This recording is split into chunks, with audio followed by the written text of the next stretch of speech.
Hello students, welcome back to my channel. আমি দেবাঞ্জনা ঘোষাল। তোমরা দেখছো আমার সাথে তোমাদের নিজেদের channel Shikshamarg education and computer centre. প্রথমেই তোমাদের অসংখ্য ভালোবাসা, অসংখ্য ধন্যবাদ এইভাবে ভালোবাসা দেওয়ার জন্য, পাশে থাকার জন্য, বিশ্বাস আর ভরসা করার জন্য।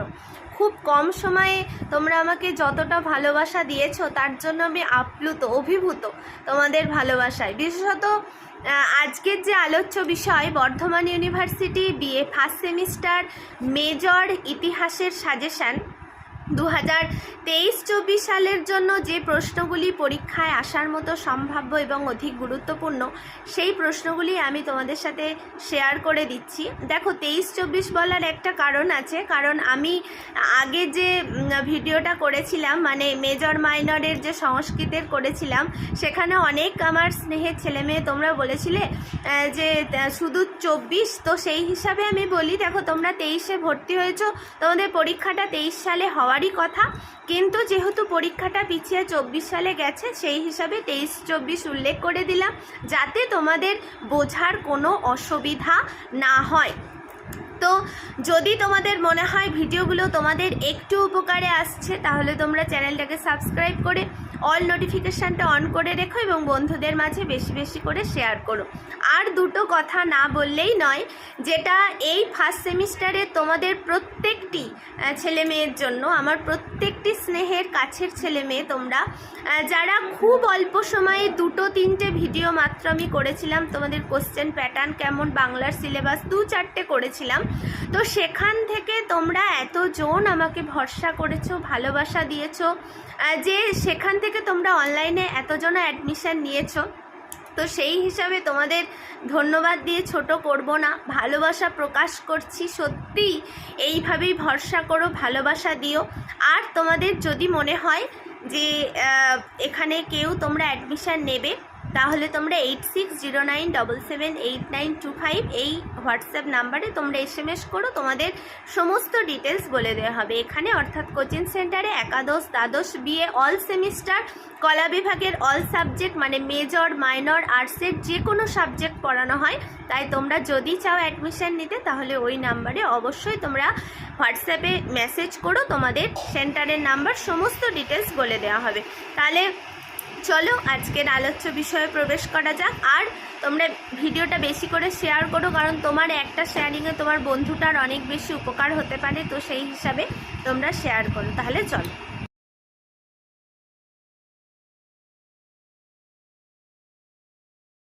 আচ্ছা দেখো, তো BA first semester major history 3 বছর বা 4 বছর যে যে বছরেরই হিসাবে তোমরা ভর্তি হয়েছো, আমার প্রত্যেকটি স্নেহের ছাত্রছাত্রী, মানে তথাকথিত যে পাস অনার্স হিসাবে, মানে 4 বছর হিসাবে অনার্স বলা হচ্ছে, 3 বছরটাকে পাস। যদিও মেজর মাইনর এইভাবেই এখন নতুন তোমাদের সিলেবাস অনুসারে সমস্ত কিছু পরিবর্তন হয়েছে, তাও অনেক ছেলেমেয়েই আমাকে মেসেজ করেছে যখন ভর্তিও হয়েছে অনলাইনে বা অফলাইনে, পাশে ভর্তি হব ম্যাম, অনার্সে হব দিদি, এইভাবে বলেছে। বলে তোমাদেরও যাতে কোনো কনফিউশন না থাকে, ওই হিসাবে আমি এটা লিখে দিয়েছি। আসল হচ্ছে মেজর ইতিহাস তোমরা 3 বছরের হিসাবে ভর্তি হও বা 4 বছর হিসাবে ভর্তি হও, তার জন্য এই সাজেশান। তো 2023-24 শিক্ষা তোমাদের যে পরীক্ষা হওয়ার কথা ছিল আর কি 2023-এ, কিন্তু যেহেতু পরীক্ষাটা পিছিয়ে 2024-এ গেছে, তার জন্য 2023-24 লেখা। কারণ 2024 দিয়ে আমি যখন সংস্কৃতের সাজেশানটা দিয়েছিলাম, অনেক স্টুডেন্ট বুঝতে পারেনি এবং আমাকে মেসেজ করেছে যে আমরা তো 23-এ ভর্তি হয়েছিলাম, তার জন্যই তোমাদের বলে দিলাম, যাতে তোমাদের কোনো বুঝতে অসুবিধা না হয়। বর্ধমান ইউনিভার্সিটি।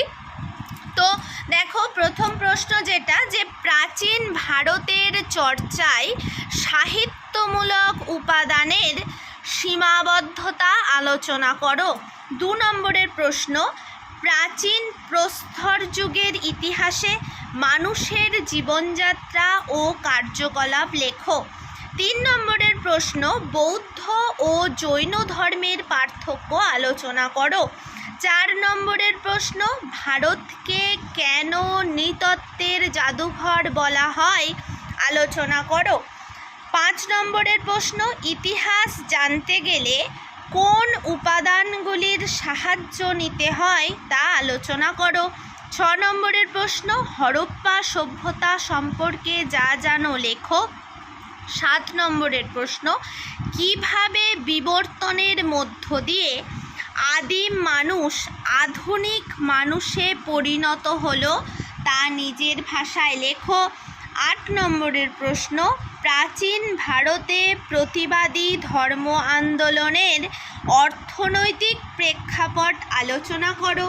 9 নম্বরের প্রশ্ন, ভারতের প্রাকৃতিক পরিবেশের যে বৈচিত্র্য তার টিকা, এগুলো টিকা হিসাবে 5এই বেশি দেয়, তোমরা করে যেও। 10 নম্বরের প্রশ্ন, মেহেরগড় থেকে গুজরাট পর্যন্ত কোন সংস্কৃতির প্রসার ঘটেছিল তা আলোচনা করো। 11 নম্বরের প্রশ্ন, সিন্ধু সভ্যতার মূল বৈশিষ্ট্যগুলি লেখো, অথবা দিতে পারে সিন্ধু সভ্যতার পতনের কারণগুলি লেখো। 12 নম্বরের প্রশ্ন, বৈদিক যুগে বা পরবর্তী বৈদিক যুগের সামাজিক পার্থক্য আলোচনা করো। 13 নম্বরের প্রশ্ন, প্রাচীন ভারতের ইতিহাস রচনায় মুদ্রার গুরুত্ব আলোচনা করো, অথবা সৌধ বা স্মৃতিস্তম্ভ বা অভিলেখ, কিছু না কিছু তোমাদের এবার পরীক্ষায় খুব গুরুত্বপূর্ণ আসার মতো।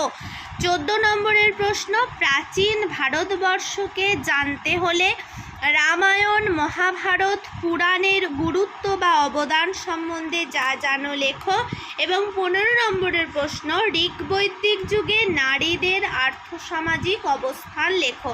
অর্থাৎ তোমাদের যারাই আমার প্রত্যেকটি স্নেহের ছেলে মেয়ে, তোমরা যারা মেজর ইতিহাস হিসাবে 3 বছরে ভর্তি হও বা 4 বছরে ভর্তি হও, ইতিহাসকে তোমরা মেজর রেখেছো, তোমরা এই 15টা প্রশ্ন 5 নম্বর এবং 10 নম্বর উভয়বিধ কোশ্চেনের জন্যই তোমরা করে যেও। এই 15টা কোশ্চেন খুব ভালো করে যেও এবং এখন থেকে পড়াশোনা তৈরি করতে শুরু করে দাও, কারণ তোমাদের পরীক্ষা যেহেতু খুবই কাছে, নোটিশ তো দিয়ে দিয়েছে, তোমরা প্রত্যেকে পেয়ে গেছো। আমি সংস্কৃত মেজর মাইনরের সাজেশান দিয়ে দিয়েছি, যারা সংস্কৃত মেজর মাইনর আছো তোমরা দেখে নিও। আজ ইতিহাসটা দিলাম।